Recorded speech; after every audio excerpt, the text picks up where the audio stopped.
The man was cooking and the pan instantly fell to the floor. In the corner, the woman is holding up a knife and shivering. She is a soldier who has just come off the battlefield and once suffered from PTSD after being bombed and buried alive for 5 minutes.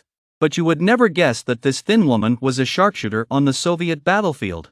In 10 months, she killed 309 men and became a nightmare for the Germans. She was Mira. In 1937, Mira was admitted to the university with the first grade, and she excitedly told her father the happy news. But the officer's father was very disdainful about it.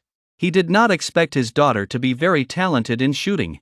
At school, Mira competed with the boys in shooting. It was the first time she touched the barrel of a gun, and when her hand touched the gun, she instantly got on top.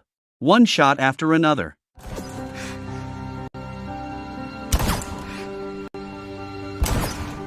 "47 out of 50 rings, shocked the military forces. Simply talented.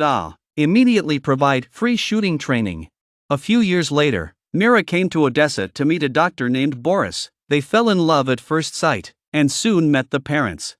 At the dinner table, Boris proposed to Mira with a ring in his hand, but Mira hesitated. That day, also a special day, the German army launched a war against the Soviet Union. Mira decided to go to war, but this was opposed by her fiancé, who was worried about Mira and wanted her to give up. Война не место для женщин. Война поле не место для трус. She then immediately opened her training. The next day, she was dragged out by the officer because her buttocks were too high when she was prostrating. The officer thought the girls were too petulant, so the girls' dolls, clothes, and shoes were taken away and burned in a fire. He told the girls that there were no men or women on the battlefield, only soldiers, and that everyone needed to be sharpened to become a qualified soldier. Day after day, rolling in the mud, running in the rain, soon came the opportunity to go to war. Who knew that the first battle, the German army used armored tanks? Armor is exceptionally strong. Want to break through only 2 ways. One is to throw grenades at close range. The second is to break through the tank observation hole with armor-breaking bullets, and then 2 shots at the driver. Mira, of course, chose the latter. She loaded the armor-breaking rounds, rolled through the trench, adjusted her position, and the bullet was fired, hitting the observation hole squarely. At that moment a shell was dropped, and the violent boom caused Mira's ears to go temporarily deaf. It was at this moment that she truly realized the cruelty of war. Mira struggled to get up and fired 2 shots. The tank finally stopped and a large number of German troops appeared in front of her. Mira held her breath, but the moment she pulled the trigger she hesitated. The obstacles on the grass field kept moving. The instructor asked the soldiers on the sidelines to report the changes on the battlefield. Some said the rocks disappeared. Others said the haystack moved 3 meters. Only one girl got it right. Камень сдвинут справа. While doing the dodging training, the other hidden people were discovered by the instructor. Only the girl. Товарищ майор, вы убиты. How did her outstanding talent play out on the battlefield? Mira went to battle for the first time, and she hesitated in the face of the enemy. The next second, her comrade on her right was unfortunately shot. Mira froze. She looked back at her comrade and secretly made up her mind. Mira gathered her breath and concentrated.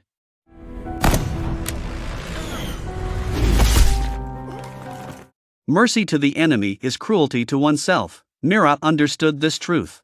For her outstanding performance, she was awarded by her superiors with a semi-automatic rifle. After that, Mira was even more courageous, sweeping hundreds of enemies in a row. Her name resounded on the battlefield. That day the captain told her that if she adjusted her position well, she could kill 3 enemies in one breath. In the next battle, she was alone and found a good position. The captain found out and grabbed her back to the trench. Mira didn't say anything, just giggled at the captain. It turns out that in the course of time, Mira had already fallen in love with the captain, but the captain did not accept her affection.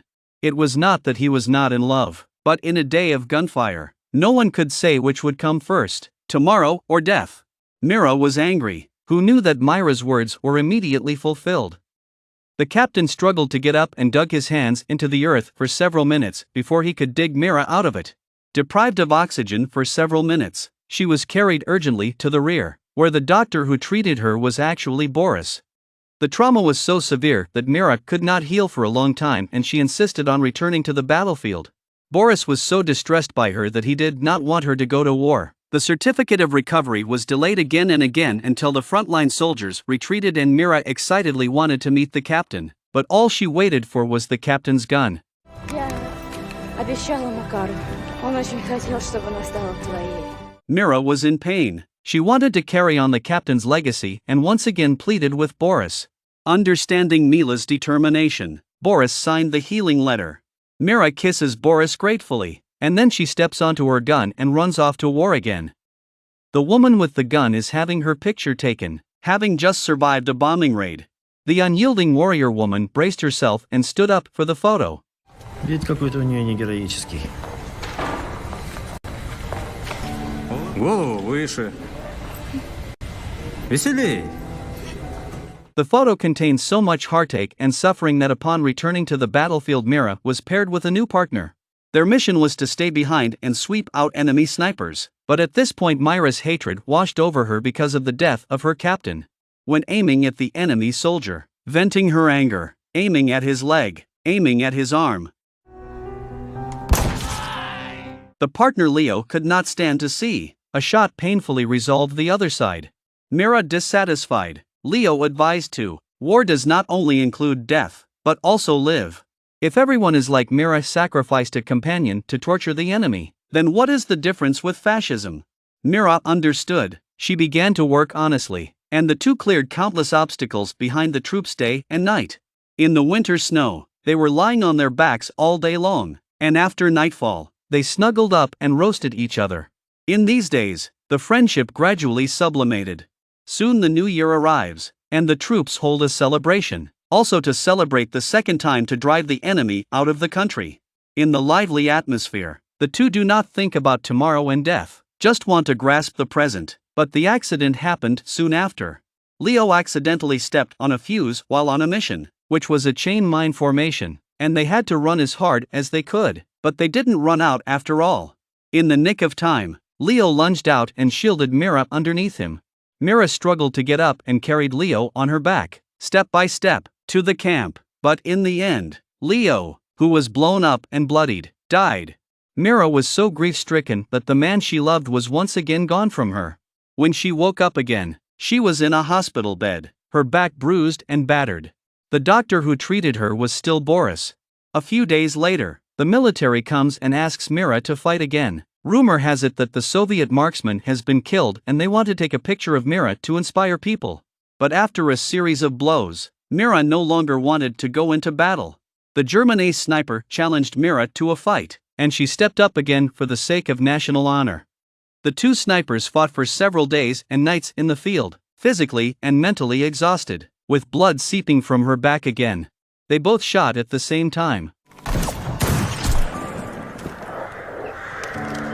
And they both hit each other.